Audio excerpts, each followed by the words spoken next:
नमस्कार, मैं रचना शर्मा चढ़ती कला टाइम टीवी देख रहे सभी दर्शकों का स्वागत करती हूं। आप देख रहे हैं हरियाणा के विशेष समाचार।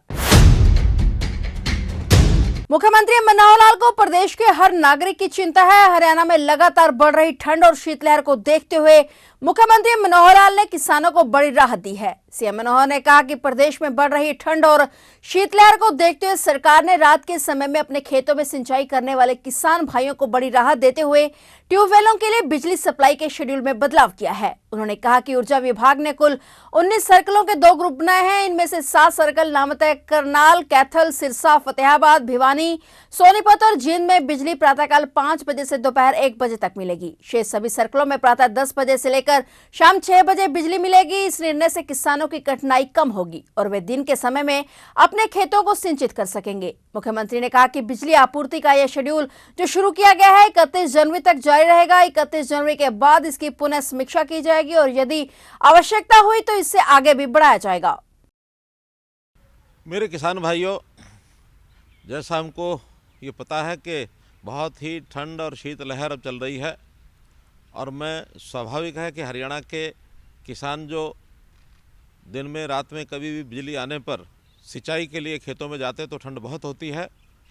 इस बात को ध्यान में रखते हुए ऊर्जा विभाग ने आज ही एक निर्णय लिया है कि अब कुल 19 सर्कल में से 7 सर्कल में अब ये बिजली प्रातःकाल 5 बजे से लेकर के दोपहर 1 बजे तक होगी और ये 7 सर्कल हैं करनाल, कैथल, सिरसा, फतेहाबाद, भिवानी, सोनीपत और जींद।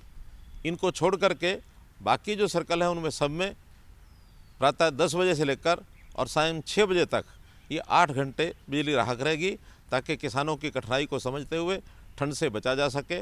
और ये शेड्यूल जो आज शुरू किया गया है 31 जनवरी तक चालू रहेगा। 31 जनवरी के बाद पुनः इसकी समीक्षा करके यदि आवश्यकता हुई तो इसको आगे भी बढ़ाया जाएगा। धन्यवाद। मुख्यमंत्री मनोहर लाल ने कहा कि इस वर्ष से हरियाणा कौशल रोजगार निगम के माध्यम से प्राइवेट सेक्टर में भी मैन पावर की नियुक्ति के लिए युवाओं की पहचान की है। इसके लिए उनका कौशल प्रशिक्षण किया जाता है और प्राइवेट सेक्टर में नियुक्ति में मदद करने की सेवाएं शुरू कर दी हैं। उन्होंने कहा कि हरियाणा कौशल रोजगार निगम के डेटाबेस में विभिन्न प्रकार की कौशल युक्त मैन पावर बड़ी संख्या में उपलब्ध है। इससे युवाओं को रोजगार के नए अवसर भी मिलेंगे। मुख्यमंत्री ने कहा कि हरियाणा कौशल रोजगार निगम विदेशों में भी विभिन्न कार्यों के लिए मैन पावर उपलब्ध करवाने का काम करता है। विदेशों में मैन पावर की बड़ी मांग है। हमारे बहुत से युवा गलत तरीके से और एजेंटों के माध्यम से लाखों रुपए खर्च करके विदेशों में रोजगार प्राप्त करने चाहते हैं। कई मामलों में उनके साथ धोखा भी होता है। कई युवा जीवन जोखिम में डालकर डोंकी के माध्यम से विदेश में जाते हैं। हमने युवाओं को विदेशों में रोजगार के अवसर उपलब्ध करवाने के लिए विदेश सहयोग विभाग स्थापित किया है। हम हरियाणा कौशल रोजगार निगम के माध्यम से भी युवाओं को विदेश में रोजगार पाने में मदद कर रहे हैं। उन्होंने कहा कि यह पहली बार हो रहा है कि कोई राज्य सरकार अपने युवाओं को विदेश में रोजगार पाने में सीधे ही मदद कर रही है। उन्होंने प्रदेश के युवाओं से अपील की कि वे कबूतरबाजी, डोंकी और अन्य गलत तरीके से विदेश भेजने वाले एजेंटों के झांसे में न आए। इससे उनका पैसा और जान दोनों को ही जोखिम होता है। विदेश जाने के इच्छुक हैं तो अपना कौशल निखारें और कानूनी प्रक्रिया का पालन करते हुए पूरे मनोबल के साथ विदेश में जाएं। राज्य सरकार आपकी पूरी मदद करेगी। मुख्यमंत्री ने कहा कि वर्ष 2023-24 में हमने 2 लाख बेरोजगार युवाओं को राष्ट्रीय कौशल योग्यता ढांचे के लिए कौशल प्रशिक्षण प्रदान करने का लक्ष्य रखा है। इसके लिए हरियाणा कौशल विकास मिशन के माध्यम से विशिष्ट प्रशिक्षण और पाठ्यक्रम चलाए जा रहे हैं। अभी तक 80,000 युवाओं को कौशल प्रशिक्षण प्रदान किया जा चुका है ताकि वे अपने पैरों पर खड़े हो सके। साथ ही युवाओं को आधुनिक रोजगार परक विषयों का शिक्षण और प्रशिक्षण उपलब्ध करवाने के लिए हमने श्री विश्वकर्मा कौशल विकास विश्वविद्यालय की स्थापना भी की है। इस तरह से मनोहर सरकार ने युवाओं को ठेकेदारी प्रथा से मुक्ति दिलाने का भी काम किया है। साथियों, वैसे तो मैं हर शनिवार किसी न किसी लाभार्थियों की श्रेणी से बात करता हूं, लेकिन आज जो मैं बात कर रहा हूं वो केवल लाभार्थी नहीं बल्कि एक व्यवस्था परिवर्तन के साक्षी है और एक ऐसा व्यवस्था परिवर्तन जो शायद किसी ने सोचा भी नहीं होगा। क्योंकि सरकारी नौकरी के साथ साथ जब भी कभी किसी विभाग को आउटसोर्सिंग के नाते जरूरत पड़ती थी तो कर्मचारियों को किसी न किसी ठेकेदार के माध्यम से लिया जाता था और ये जो ठेकेदारी प्रथा थी इसके अंदर कितनी शिकायतें हमको मिलती थी कि ठेकेदारी के माध्यम से तनख्वाह दिखानी कुछ और देनी कुछ। साइन कराते थे 15,000 पर या 18,000 पर और देते थे 11,000 अथवा 12,000। और साथ में कभी कभी तो ठेकेदारों का और विभाग का इतना नेक्सस बनता था कि संख्या बताई गई है 50 और तनख्वाह 50 की निकल रही है और लगाए गए हैं वहां 40 या 45।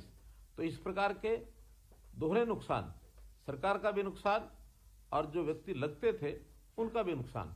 और कभी कभी तो नाम किसी का दिखाया जाता था और काम करने के लिए किसी और को भेज देते थे।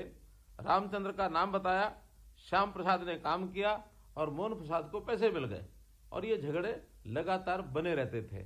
आखिर ये सारी चीज जब ध्यान में आई तो हमने उसमें इस प्रकार का कार्यक्रम चलाया जिसमें सभी को सुविधा हुई, सरकार को भी लाभ हुआ और काम करने वाला व्यक्ति वो भी निश्चिंत होकर के काम करने लगा।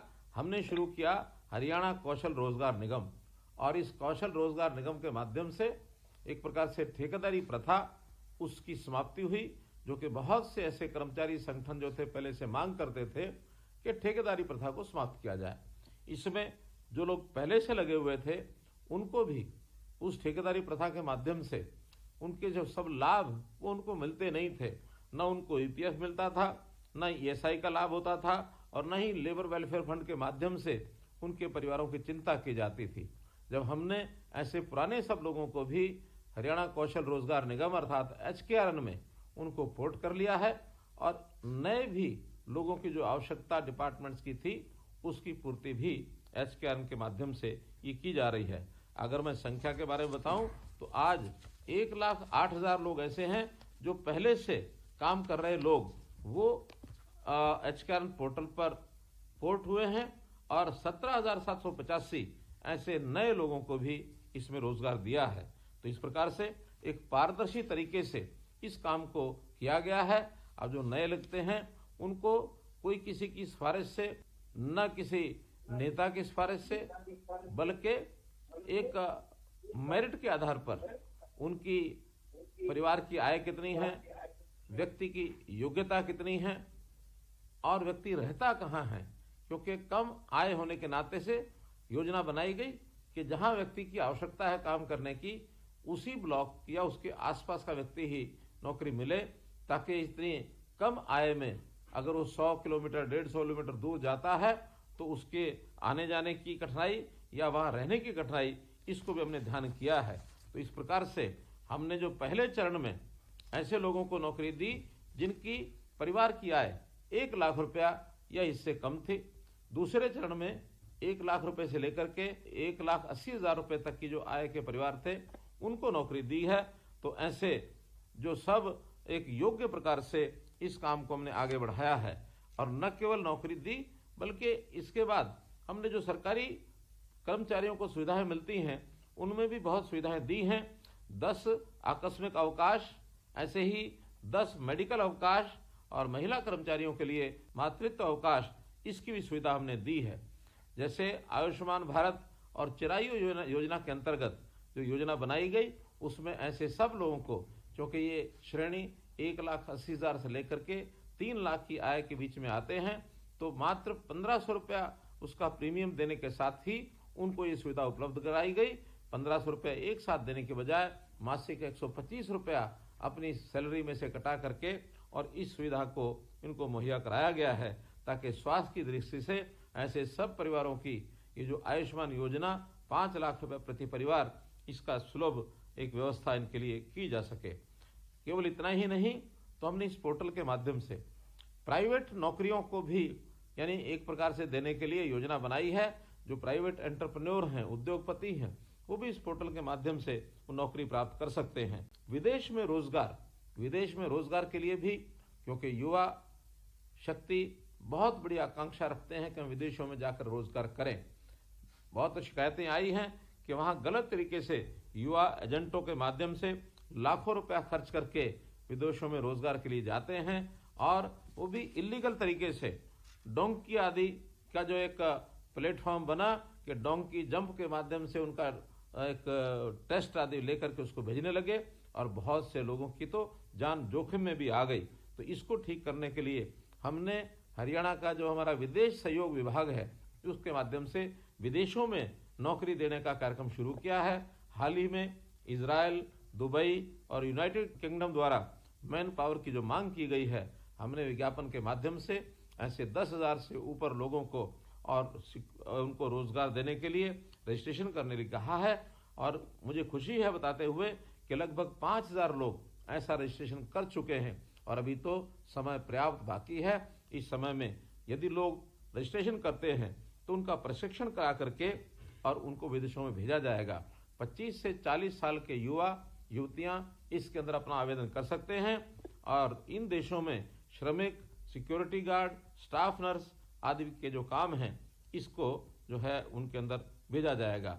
तो इस प्रकार से इस कार्यक्रम के माध्यम से जो इलीगल तरीका युवकों को विदेशों में भेजने का, चाहे कबूतरबाजी है, डोंकी है अथवा गलत तरीके से विदेश भेजने के लिए जो उनको प्रोत्साहन दिया जाता है वो रुकेगा।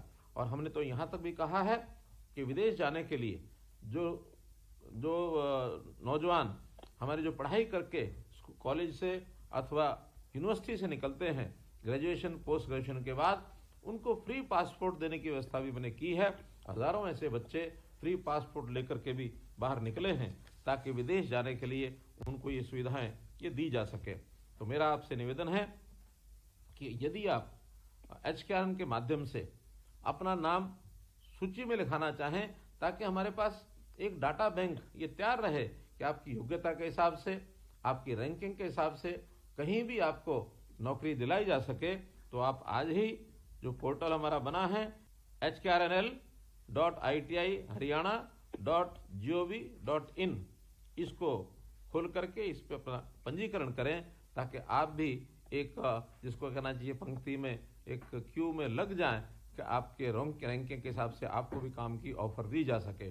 हम आपको काम की ऑफर देते हैं, यदि आप स्वीकार करते हैं तभी आपको उसमें ज्वाइनिंग कराई जाएगी। इसमें भी आपको एक सुविधा जो है वो दी जाएगी। हम जानते हैं सब कि सरकारी नौकरियां उनकी एक सीमा है, क्योंकि हर वर्ष 20 से 25,000 नौकरियां ही ऑन एवरेज ये निकल पाती हैं। अब ये ठीक है कि पिछले कई वर्षों में हम सरकारी नौकरियां शायद उतनी नहीं दे पाए, तो अभी आगामी इस 6 महीने के अंदर 60,000 नई नौकरियां ये हम देने जा रहे हैं। हमने पिछले अपने 9.5 साल के कार्यकाल में 1 लाख से ऊपर सरकारी नौकरी ये दी है। फिर भी जिनकी बारी सरकारी नौकरी में नहीं आती है उनको HKRN जैसा प्लेटफॉर्म यदि सुविधा इसकी मिलती है तो उसका जरूर उपयोग करना चाहिए। ट्रांसपेरेंट इस हमारे इस पोर्टल को किसी भी मानवीय हस्तक्षेप के बिना चलाया जाता है। टेक इनबिल्ट ऑनलाइन सिस्टम इसमें हमने रखा है और इसमें SC/BC का जो रिजर्वेशन है उसका भी पूरा ध्यान रखा गया है ताकि किसी वर्ग के साथ कोई अन्याय न हो, इसका भी हम ध्यान रखते हैं। आखिर ये जो सीधा लोगों को नौकरी रखते हैं, पहले तो कंट्रैक्टर्स के माध्यम से उनकी सैलरी जाती थी, लेकिन हमने उस प्लेटफॉर्म को ई-पेमेंट के माध्यम से सीधा उसके खाते के अंदर और ये जो पैसा है ये चला जाता है, इसलिए किसी की कोई शिकायत जो है वो कभी हमको मिलती नहीं है। और व्यक्ति जो इस प्रकार से रजिस्टर करते हैं उनकी कौशल विकास के नाते भी हमने हरियाणा कौशल विकास मिशन और विश्वकर्मा कौशल विकास विश्वविद्यालय इसके माध्यम से इनकी ट्रेनिंग भी कराई जाएगी और ट्रेनिंग के बाद जहां भी इसकी आवश्यकता होगी उन युवाओं को नौकरी जो है वो देने का प्रबंध करेंगे। फिलहाल हरियाणा के विशेष समाचारों में इतना ही और नए समाचारों के साथ फिर से हाजिर होंगे। तब तक के लिए देखते रहिए चढ़ती कला टाइम टीवी।